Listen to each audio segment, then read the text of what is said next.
Let's talk about it now with our panel. Eugene Scott, senior politics reporter at Axios. Stephanie Schriock, who's a senior advisor at the Strategic Victory Fund. And Brendan Buck, a former advisor to speakers John Boehner and Paul Ryan. And he's also an NBC News political analyst. So I'm going to pose the same question to you guys that I posed to Vaughn. Eugene, is this big field exactly what Donald Trump wants? It certainly will work for him. We covered 2016 together, and we know that he ran away with an advantage that wasn't the majority, in part because there were so many people. And it's really important to realize that people who weren't that different from one another. And so, like segments of the primary electorate who would have maybe gotten behind one person, and given Trump a real advantage, didn't, because they were divided between like 2 or 3 candidates who seemed to like tout the same values that they had. Yeah, Stephanie, I always think that in order to even think about running for president, your ego must be massive, right?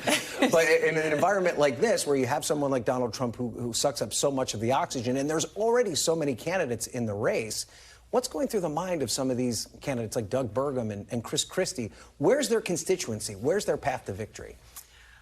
Well, I think you heard it from Asa Hutchinson, which is there's this theory that there's a non-Trump lane open. But the problem is no one's going to be able to come out of that non-Trump lane when Trump is holding 45 to 50% in some polls in these. And that will change. They have to attack him. They have to take him down. That's going to be the fight here. But this isn't Trump of 2016 who started really nowhere. Right. He starts with a pretty significant floor, and he starts with a good fundraising base, and he gets press every day. He gets press anytime he wants it, and that's pretty hard to beat. Right, but the other side of that, Brendan, too, is that he also starts this time around with a significant amount of baggage that he didn't have in 2016. Yeah, but actually, I think it's really interesting. Chris Sununu in his op-ed there cited a poll that showed Donald Trump only getting 35% of the vote. But it's not hard to look for polls that actually show him beating Joe Biden, or at least very close to Joe Biden. And I think that's a really interesting thing that's going to buoy Donald Trump, is because the big argument that basically all of them are making at this point is Donald Trump is a loser. He can't get reelected. Right. Well, when you start having these polls that show, well, actually, Joe Biden is really unpopular, and perhaps Donald Trump actually could beat him this time, it lowers the threshold there. Like, there are some people who are like, I like Donald Trump, but I'm worried about him. Well, maybe I don't have to worry about him quite as much anymore. Maybe we could make a run at it. That's Ron DeSantis' whole argument. If that argument goes away, all it does is help Donald Trump. Well, you open the door to me talking about what Sununu had to say about Ron DeSantis. He doesn't mention him by name, but this is what he says in the op-ed.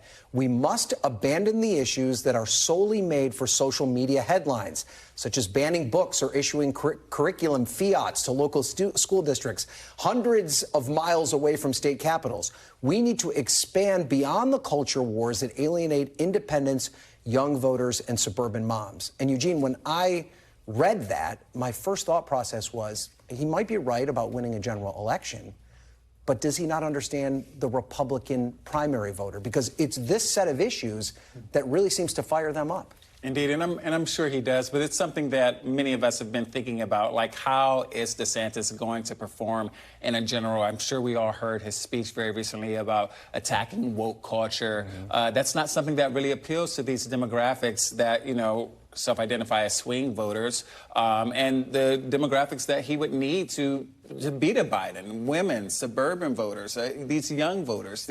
His attacks really are not that popular outside of the GOP base. So, Brendan, when you look at this field, then, which of the candidates most exemplifies the things Sununu's looking for?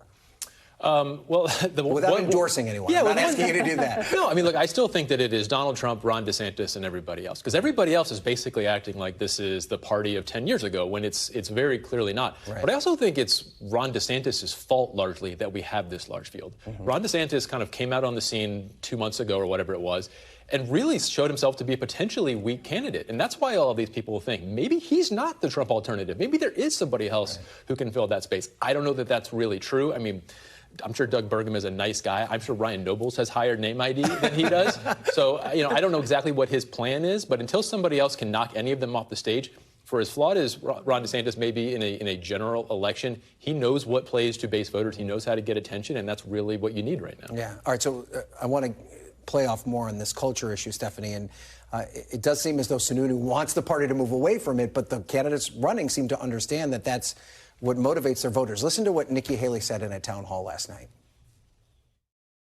The idea that we have biological boys playing in girls' sports, it is the women's issue of our time. How are we supposed to get our girls used to the fact that biological boys are in their locker rooms? And then we wonder why a third of our teenage girls seriously contemplated suicide last year? We should be growing strong girls, confident girls. So I feel like if we had an AI generator and we took those words and put it in with Ron DeSantis' voice, you wouldn't question that at all, right? I mean, it's almost the same exact rhetoric. These Republican candidates know what they've got to do, and it is this culture war in the primary. And to your point, you got to win a primary before you get a chance to win a general. Like that's just how it works. There's no magic way around it. And so they know they've got to get through and pull off a bunch of Trump voters or a bunch of DeSantis voters, and they're going to go after these two guys on this issue. Now, I'll say at the end of the day here, these issues are not what the American public in the general election are going to want to hear. And even just already the record of Governor DeSantis in Florida is a terrible record to run on in suburban and exurban America. And women are not going to like the book banning. They're not going to like the 6-week abortion ban, which frankly is one of the worst issues for this entire Republican Party across the board. It's interesting you point that out, because we are showing Nikki Haley, kind of leaning into some of these culture wars, but she is trying to have it both ways on abortion. This is what she said about that last night. Take a listen to that. If a 6-week ban theoretically came to your desk, would you sign it? But why? I will answer that when you ask Kamala and Biden if they would agree to 37 weeks, 38 weeks, 39 weeks. Then I'll answer your question. I understand you're saying it's up to where you can get 60 votes, but in your view, you must have an opinion. Is 15 weeks where it would be theoretically? I haven't talked to the senators. I don't know where 60 votes are. So, Eugene, it seems she's not the only Republican candidate that struggled with this. It used to be before Roe v. Wade was overturned, a Republican candidate could just say, I'm pro-life, and then kind of hide to a certain extent behind that Supreme Court ruling.